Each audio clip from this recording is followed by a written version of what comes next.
In 1949, China officially became a communist nation. Due to communism's unpopularity in sovereign countries throughout the world, many people across the globe look down upon the Chinese government. China's one-child policy, which was implemented in 1978 and disallows more than one child in a married urban household, has drawn widespread criticism from anti-communist and human rights activists from all walks of life. This criticism stems from the government's control of the amount of offspring a family is allowed to produce, leading to major human rights issues. However, the law was implemented to control the booming population as it was becoming a main concern for the Chinese government and had to be addressed immediately. China's one-child policy has helped control China's population and stems from many political factors, but has earned itself a bad reputation among human rights activists. The Chinese government implemented the one-child policy to help regulate China's explosive population before it exceeded what the government could handle. Mao Zedong, the leader of China at the time, believed that a larger population would make China stronger. This caused the Chinese population to rise from 540 million in 1949 to 940 million in 1976. After the rapid rise in population, the Chinese government began to think it was getting out of control.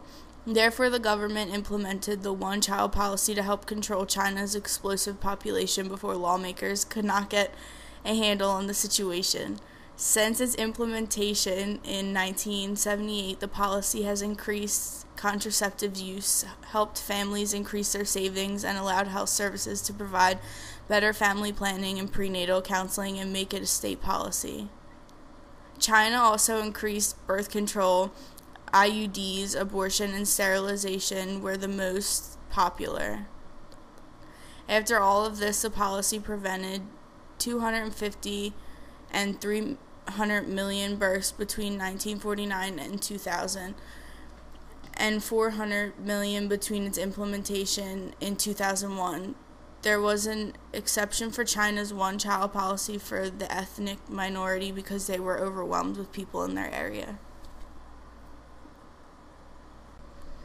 Chinese leaders thought that implementing this policy would increase a more stable economy, and they believed the population control was essential. By doing this, they would have less people to provide health insurance to, less people to give education to, and less people to provide homes for. Many people spent more on health care because they were forced to buy birth control and other health care needs. It forces parents to send their children to school. Urban areas rely on government to supply education for their household, but if they have a massive population, the government will not have the money to provide that for everyone.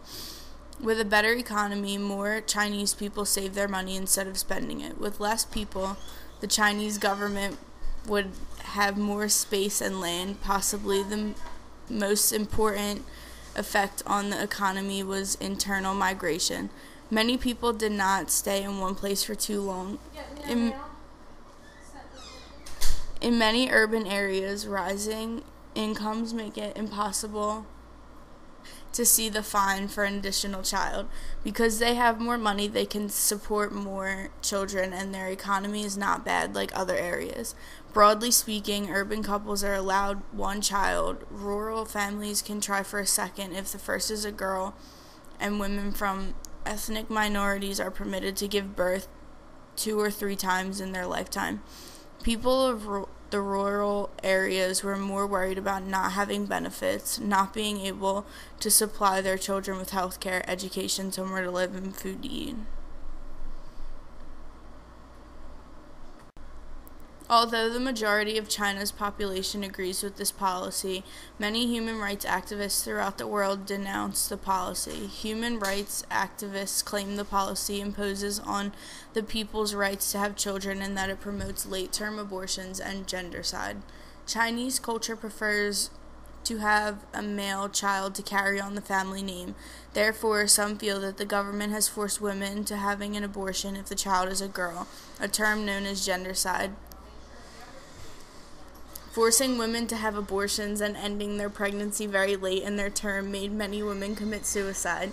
Human rights activists say that men outnumbered women in China by 40 million because of the systematic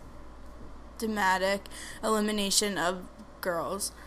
The one-child policy formally sanctions violence against women. The government does what they said in the policy they would not do, which is cause violence against women. Consequently, people got arrested for forcing women to have abortions and sterilizing their unborn babies because they were a girl. American critics argued that it contributes to forced abortions, human rights violations, female infanticide, abandonment, and sex-selective abortions, which are believed to be relatively commonplace in some areas of the country. Human rights activists believe that everyone should have a choice on whether or not they can conceive multiple children, and even if it's a girl, they believe the women should decide whether they would like to keep it or not. Although many people disagreed with the one-child policy, China's government still continued to pursue this policy due to the rise in population that began to get out of control. The policy was implemented in 1978 and still continues today. China's government has earned themselves a bad reputation